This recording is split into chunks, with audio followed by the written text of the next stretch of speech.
Status tanggap darurat COVID-19 Kabupaten Mimika sejak ditetapkan Bupati Mimika Eltinus Omaleng mulai 16 April 2020 sudah seharusnya menjadi perhatian masyarakat Mimika. Siaga menjadi tanggap darurat. Nah, jadi hari ini kita sudah kesepakatan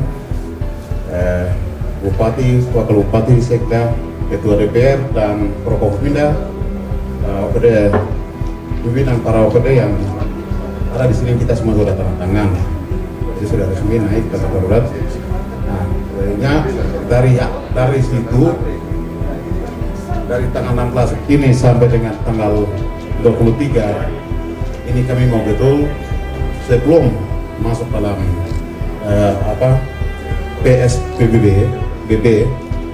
itu kami boleh mau lebih tegas lagi, lebih tegak lagi. Dalam penanganannya, sampai saat ini tanggal 18 April 2020 dilaporkan 25 kasus pasien positif COVID-19 yang awalnya dilaporkan merupakan kasus import case atau datang dari luar Papua. Namun setelah penutupan pintu udara dan laut di Kabupaten Mimika, jumlah temuan terus bertambah yang diduga kuat berasal dari transmisi lokal atau penularan secara lokal dari hasil penelusuran tim gugus tugas seperti yang dilaporkan juru bicara COVID-19 Mimika Renol Ubra. Pengalaman di lapangan setelah kami mulai bekerja sejak tanggal 17 Maret. Hari ini adalah 1 bulan kami bekerja. Dan 1 bulan kami bekerja ada 25 kasus yang kami bongkar bersama tim di rumah sakit, tim di puskesmas. Artinya hampir setiap hari ada 1 kasus. Dan di hari ini kami ingin menyampaikan bagaimana temuan dari fasilitas kesehatan terhadap kasus COVID-19 di Kabupaten Mimika. Sampai hari ini dilaporkan ada 25 orang yang sudah terkonfirmasi terinfeksi COVID-19.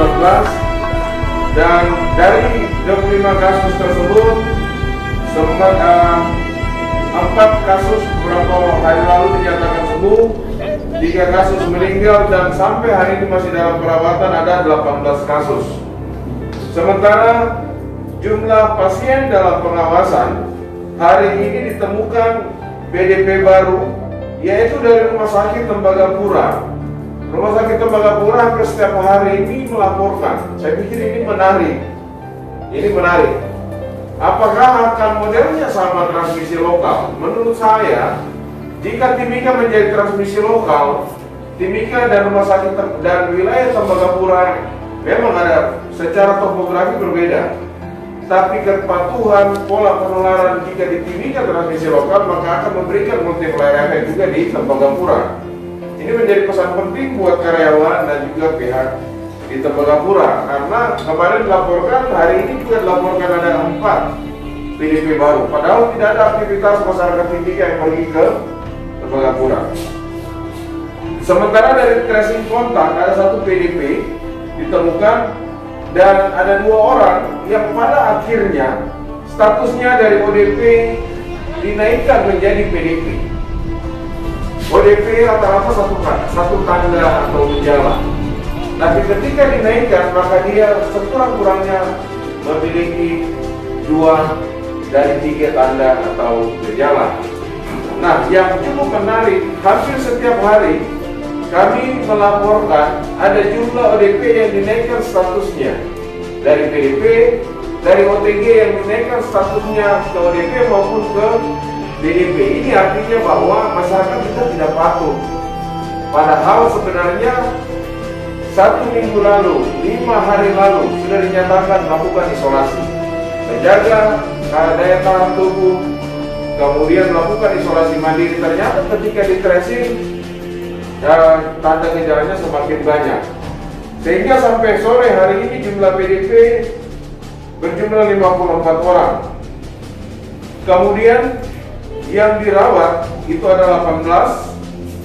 Jadi yang dirawat 18, yaitu di RSUD Mimika ada 4 orang, kemudian di shelter atau di Wisma ada 4 orang, Di rumah sakit mitra masyarakat PDP yang dirawat ada 3 orang, dan di rumah sakit Tembagapura berjumlah 6 orang.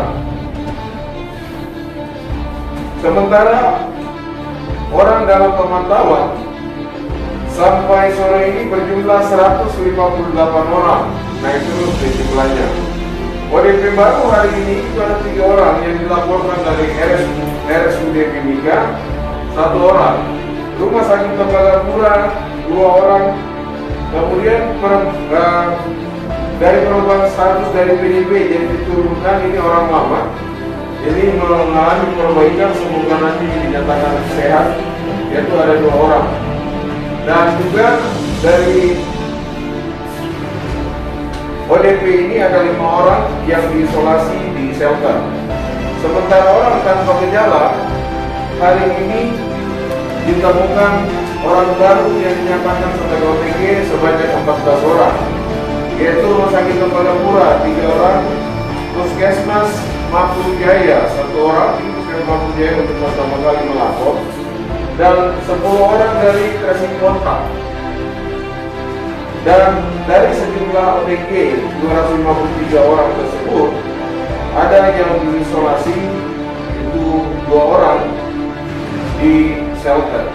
Dalam penerapannya, segenap elemen mulai mengambil sikap dalam melakukan penertiban jam aktivitas yang dibatasi mulai jam 6 pagi sampai jam 2 siang dengan tim gabungan TNI Polri, Satpol PP, BPBD Mimika, serta KNP Mimika bersama-sama turun ke jalan untuk melakukan penertiban. Penertiban jam aktivitas dilakukan dengan pembatasan akses jalan pada beberapa titik, diantaranya Jalan SP2 sepanjang Jalan Yosudarso, Jalan Hasanuddin, sampai jalan menuju distrik Mimika Timur. Penertiban ini akan terus dilakukan tim gabungan sebagai bentuk upaya pemutusan rantai penularan COVID-19 di Kabupaten Mimika, yang tentunya dengan dukungan seluruh masyarakat Kabupaten Mimika, dengan tetap di rumah dan mengikuti instruksi pemerintah Kabupaten Mimika. Ternyata di dalam ini dia muncul dari 19 jadikan 20, 25. Nah itu baru kita akan menolak lagi ke Kementerian untuk berubah statusnya. Orang disebut-sebut lockdown. Lockdown itu artinya kapal barang pun di stop, kargo pun di stop, pesawat juga di stop, semua begitu. Tim Liputan Papua MCTV.